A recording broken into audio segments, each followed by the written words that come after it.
Hello my dear friends, you're in the Military Summary channel and today we will discuss the situation in Ukraine on the 10th of November of 2023.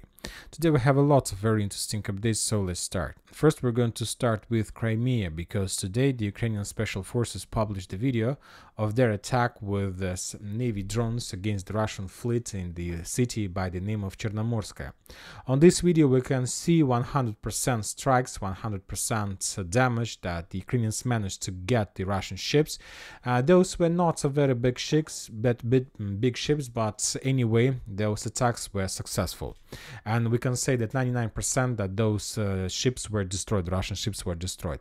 So a lot of questions to this situation. The most important ones, why the Russians still haven't increased the level of defense in this area, including some barriers underground, underwater, on the surface of water barriers or something like this.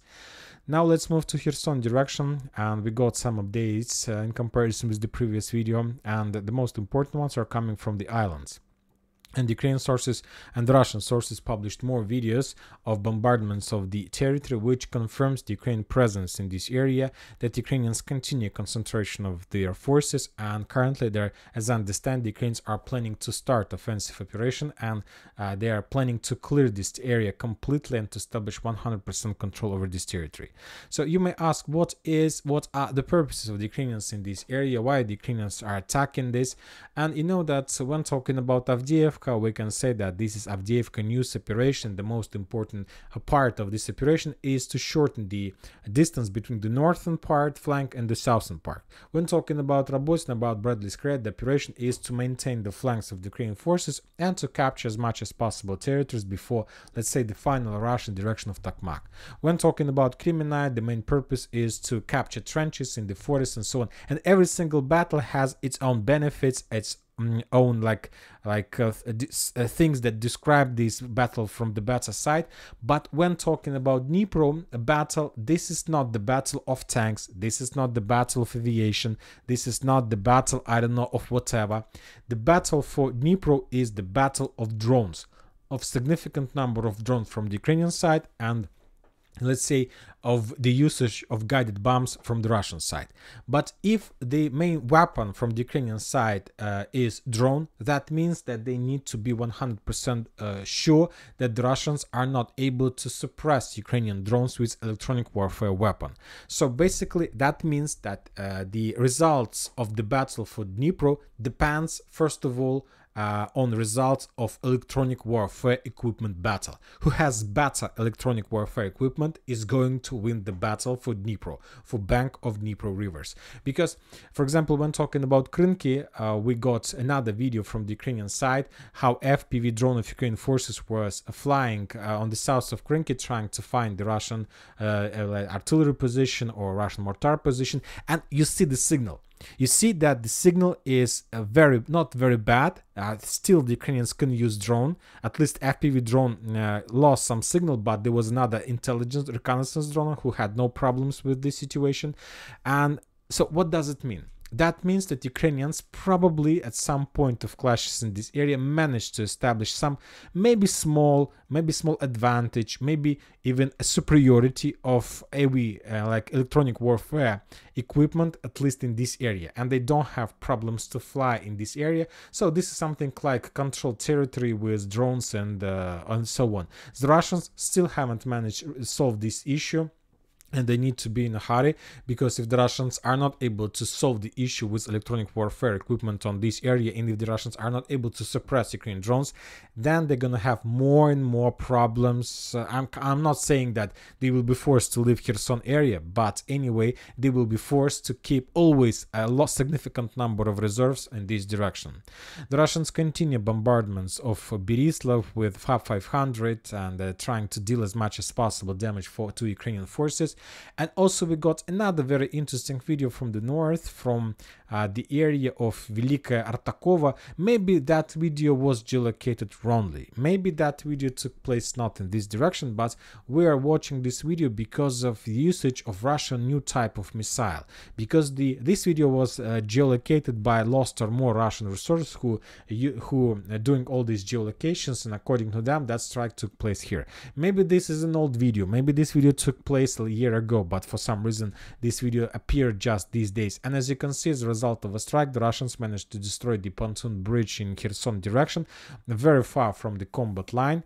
And this is also this is not the new type of weapon, but this is also a type of weapon that Russians use massively. At least for today, we got at least 3 geolocations of the usage of this deadly weapon that the Russians used for reducing and destroying of Ukrainian fortifications. This weapon, is the main purpose of these missiles is not to attack the infantry or the manpower. The main purpose of these Ulmur missiles are to destroy fortifications, shelters, warehouses of the enemy. Now we are moving to Zaporozhye direction, and we got also a lot of details and updates from this territory. First of all, let's take a look at the video that took place on the north east of Novoprokopovka. And according to this video, the Russians are saying, and the author of this video tell us that the Ukrainians launched another wave of attack on the northern part of the village. And according to information we have, as a result of clashes, the Ukrainians even managed one more time to enter this part of the village. So that means that Ukrainians currently restarted their offensive operations, their advances in this area. That attack was repelled one more time. The Ukrainians were forced to step back. At least we don't have any geolocated confirmations that they managed to dig in deeper. But the thing is that the Ukrainians started from the beginning the attack in Novoprokopovka. But when talking about Ukraine's strategical positions, we need to understand that they have just 2 kilometers road, 2 kilometers front line to use for attack purposes. And at least the previous geolocations shown us exactly this road, this area of the main Ukrainian attacks. And of course, it's too short. It's too short for successful offensive operation. And this is the reason why the Ukrainians during the previous weeks were attacking the Russian trenches and fortifications on the western part of Robotyne, because they understand if they want to be successful, if they want to get some success in Novoprokopovka, first of all, they need to increase this road, this front of successful attack, of this attack, I don't know how to call it, for another 2 kilometers to the west, or even more, for another 3 kilometers. So they need according to the standards, they need at least 5 kilometers line if they want to attack and to take control over Novoprokopovka. If they have less than 5 kilometers, of course, the Russians can control this very short passage, and everything will be destroyed. And this is the reason why the Russians understand, they realize the value of the western 3 lines from Robotyne, and during the day the Russians were bombing and attacking the Ukrainians' armored vehicles, infantry in this area, trying to reduce them as much as possible, trying to deal them as much as possible damage, to destroy vehicles, to support machines. And on this video there are 2 important things. First important thing is that the Russians try to control this 3 line with FPV drone, and the second important thing is that this Russian drone was also under very heavy suppression with Ukrainian electronic warfare equipment.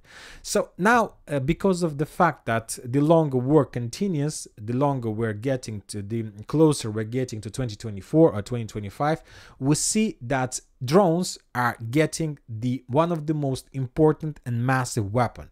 And there is just one weapon against drones. I'm talking about electronic warfare equipment. And currently both sides, either the Russians and the Ukrainians, are trying to invest as much as possible in this type of weapon. And basically, as I understand, for example, when we're talking about the first phase in 2022, we were saying who has more artillery systems and more artillery rounds is going to win this war. But that period of time passed, and then we moved to the period of time when we were talking who has more armored vehicles, tanks, Bradleys, T-60, T-72, T-90 or whatever is going to win this war. We bypassed this area, and now we are moving to area domination. We were talking who has the better air domination, like GDM or a guided bomb from the Russian side is going to win this war. But we also bypassed this period of time, and still we don't have the result. We have the complete 50-50 on the ground, maybe 55 to 45 in Russian favor. And now we are getting to another period of time when we understand that who has at least the last one period of time, period of war, was that who has more drones and who has more deadly drones is going to win this war. We have bypassed this period of time, and currently we're in stage of special military operation when the entire war and the entire results will be determined by electronic warfare equipment. Who has better equipment, who can suppress drones, who can suppress attack drones, fighting drones, Lancet drones, or I don't know, like intelligence drones, is going to win this one. As I understand, we are getting to the final stage of special military operation, because we are like in completely new stage, new phase that we are not familiar with and that most of the people are not used with. So like FPV drones and electronic warfare war, it's like sometimes amazing to hear these things. One more time about the final things about Robotyne. The Russians understand the value of this area, so that's why almost every single day the Russians are making counterattacks to this western flank, trying to force the Ukrainians to step back from this area. The same story we can see on the northeastern flank of Verbova. Today, the Russians started something like artillery preparation with TOS flamethrower system. They were bombing these interceptions of 3 lines heavily, and after that, artillery preparations, the Russians launched their own operation on the ground, trying to clear the trenches. They sent a mobile group of 10-20 soldiers under support and protection of few personal carriers, armored personal carriers. The Russians were attacking, but the Ukrainians, as soon as they allowed the Russians to get very close, they got out from the trenches, from the holes, and started attacking the Russians, and the Russians were forced to step back. And basically that video confirmed that Ukrainians, as a result of clashes during the previous days, managed to capture some 3 lines, and now we understand that the main purpose of the Ukrainians on this area is to develop their foothold on the northeast of Verbova as much as possible, like this one. Let's change the color, and also they are trying to achieve the same thing as currently the Ukrainians are trying to achieve on western part of Robotyne. They want to increase the distance or the length of attack front. Currently, at least during the previous phases of this operation, the Ukrainians were attacking with a very short front line, very short, like just a few kilometers, and the Russians controlled everything, and of course the Ukrainians were defeated. But now the Ukrainians have possibilities to attack also from the north, and they're trying to increase, and they're trying to use new tactics, something like this. Now we are moving to the South Donetsk direction. We also got a lot of updates, and the first one are coming from Novomikhailivka. Another usage of self-navigated Ilmur missile. As a result of that strike, another ammo depot of Ukrainian forces was destroyed. So now the Russians are using the same pattern on Novomikhailivka. The pattern is following. First, the Russians attack the territory with Ilmur missiles. Then the Russians use, let's say, guided bombs, artillery strike, TOS flamethrower systems. After like a week or 2 for artillery preparations, the Russians start storming operation.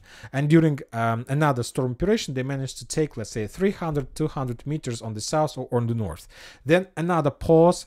And one more time, the Russians are bombing with guided bombs, bombing with Ilmur missiles, then another pause, another 200-300 meters. So this is the tactic that the Russians use on Novomikhailivka area, and slowly, step by step, but they're getting closer and closer to this village.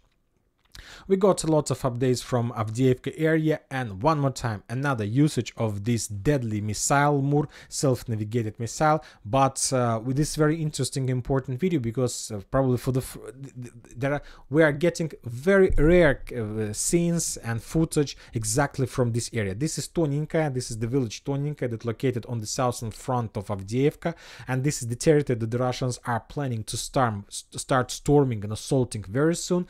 This is strategic area, and of course if the Russians are able to capture Severna, Toninka on the south and Berdichi-Stepovo on the north, we can start counting days of Avdiivka and Ukrainian forces inside of the village. So one more time, this is the deadly usage of this weapon. The Russians, one more time, we're using this weapon not against the manpower but against the fortifications, warehouse and so on. As I understand, as a result of the strike, maybe the entire barrack was destroyed. Anyway, when talking about the southern direction, we also got the updates from the Ukrainian side. They published also the scenes, a lot of scenes of FPV drone strikes against the Russian forces. And another thing that you need to mention and we need to pay attention to is the behavior of Ukrainian FPV drones. On this video, the tank was damaged, but in the vicinity of Peski, the Ukrainians were trying to destroy like significant number of Russian armored vehicles. And if we take a look at this video, For example, I don't see any electronic warfare, let's say, like not damage, but influence, or how to call this, on this drone. And this is a very bad piece of news for the Russians. We have just some problems with the signal just before the strike. It's completely different picture. Yes, we have some like problems, as you can see. The quality of the video is not perfect, but as I see, if we compare this video with the video of Russians in Robotyne, I can say for 100% sure that Ukrainians in Robotyne used much better electronic warfare equipment against the Russian drone in comparison with the, let's say, Russian EW equipment against Ukrainian drones in this area. And this is the very big problem. This is a very big problem that the Russians need to solve. They have lots of equipment. The Russians have lots of types of this type of weapon. But as I see, they still haven't managed to establish complete superiority. And currently, this is the main Russian target, to establish complete superiority in electronic warfare equipment. As soon as they can do this, maybe the war will be finished by this time. Anyway, so we see that the Russians have activated, based on these videos, we can make a few conclusions. First of all, the Russians are focused in this area with different types of weapons. This is something like artillery preparation. And the second thing is that we have a lot of videos from the Ukrainian side of FPV drone usage, which means concentration of Russian armored vehicles on the southern direction. So as I understand, the Russians, after a very long, by the way, operational pause, managed to concentrate forces, and we need to expect the activation of Russian clashes, of Russian offensive operation on the south, with the purpose to establish control over the villages like Severnaya and the village like Tuninka. As I understand, currently the Russians are waiting when the Russians will complete their clearing, or like, I don't know, like their attack operation against Stepova.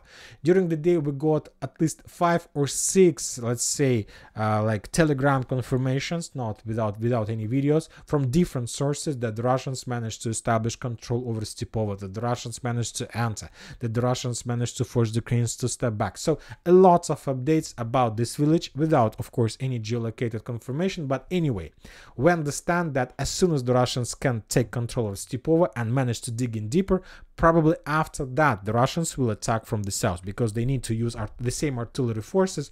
They don't have probably like hundreds of artillery forces, hundreds of thousands of rounds. They need to sometime to change directions from one to another, to make the war like economically smart. So anyway, when talking about the northern direction, we understand that the main purpose of Russian attack during the not just 1 week, maybe during the next months, is to establish control over D square. And this is the first phase of Avdiivka offensive operation. Probably after these two operations, after establishing control over these two footholds, the Russians will involve maybe even ex-Wagner forces for clearing and storming operation of Avdiivka itself. And this is going to be the end of probably Avdiivka. So after these two developments, the days of Avdiivka will be numbered. Now we're moving further to Artyomov's direction, to Bakhmut area. We got more updates from the southern part. The Russians continue their offensive operation. Currently, the Russian main focus took place between the railways and Kromova. So this is the main Russian area that they're trying to establish control over, and they're attacking this territory from many directions, mainly from the village by the name of Yagidne. From Yagidne, from, of course, Berkhovka, along the railways and along the tree lines and brushes, and of course from Artyomovsk along the tree lines in the direction of Kromova.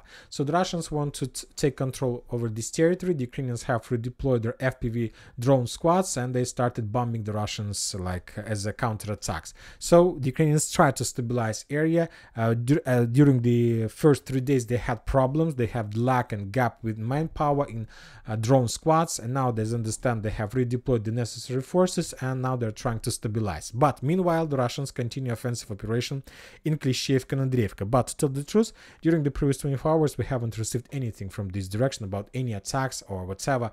Maybe the Russians also took a decision to make a small operational pause, or maybe they have achieved the results they wanted to achieve as a result of clashes. Now we are moving to Sporne and Sivers's direction. We got another geolocation from Sporne. The Russians were bombing and attacking the Ukrainian infantry around in this village. So this is another episode of artillery or FPV drone preparation against this territory. One thing that we need to mention and to note is that when talking about this area, we see the Russian drones attack Ukrainian territories without a problem. So this is the area where the Russians probably have some electronic warfare superiority, or maybe the Ukrainians don't have equipment on this direction. And this is very important. This allowed the Russians to control the territory and to deal significant losses to the Ukrainian forces. We have some activation of clashes in Crimea. The Russians published 2 geolocated videos of their offensives on the northern part of Crimea forest and on the eastern part. And basically 2 directions. And as I understand, I'm not sure that the Russians are able to do this very fast, but anyway, the purpose is, of course, to cut this small salient and to advance a little bit closer to Seversky Donetsk River, because the operation is very important. Today, some sources probably maybe were joking, Ukrainian sources, maybe they were telling us the truth, that the Ukrainians had an order to get as close as possible to Crimea before the end of November. So no matter the losses everywhere, the Ukrainians have a plan to penetrate the Russian defense belt and to attack Crimea. I don't know who's creating such a plans in Ukrainian military authorities. And if you remember today, the Ukrainians published the information that Ukrainian greatest counterattack wasn't even a counterattack. That was a special operation in Russian minds. So the Ukrainians were trying to force the Russians to think about the Ukrainian greatest counteroffensive operation, but that wasn't the greatest counteroffensive operation, and the greatest counteroffensive operation is about to start. So now, like in these months, maybe the Ukrainians will start. So very funny. And as I understand, the Ukrainian new, or let's say not the fake greatest counteroffensive, is going to start in along the Dnipro River. Probably this is what Ukrainians are planning to make. When talking about Kupinsk direction, there are no changes on the ground, just continuous clashes on the line between Stepovo, Novoselovka, Pershatravneva. The Ukrainians published the video of damage and destroyed Russian equipment abandoned on the field. Probably those vehicles were abandoned a long time ago, and we have already seen them from different angles from different days. And the Ukrainians tried to counterattack in this area as well, trying to restore control over some tree lines using armored vehicles. And as a result of that offensive operation, the Ukrainians probably managed to answer some tree lines, but the armored vehicle was damaged or even destroyed, and so there was like some clashes on the tree lines between the road and the Russian position. So currently there are also very heavy clashes, and sources are saying that the Russians have concentrated significant number of forces in Kupinsk, and that the Russians also, according to some sources, haven't started any offensive operation in Kupinsk yet, and they're going to start this also. As the Ukrainians are going to start greatest counteroffensive, the Russians are just about to start the greatest offensive in Kupinsk. So everybody are about to start, but we see that, for example, Ukrainians are about to lose completely military aid, but the Russians from the other side produce hundreds of tanks each month. And for example, today the Russians reported that for the first 10 months of this year, they have, let's say, built, repaired, or modernized up to 2,000 tanks. 2,000 tanks, of course, of different types, but it can't be even compared with Ukrainian possibilities. And that's it for today. Military Summer channel reminds you, we condemn any violence in the world. Thank you for watching. Subscribe to my channel, put your likes to my Patreon, and have a good day.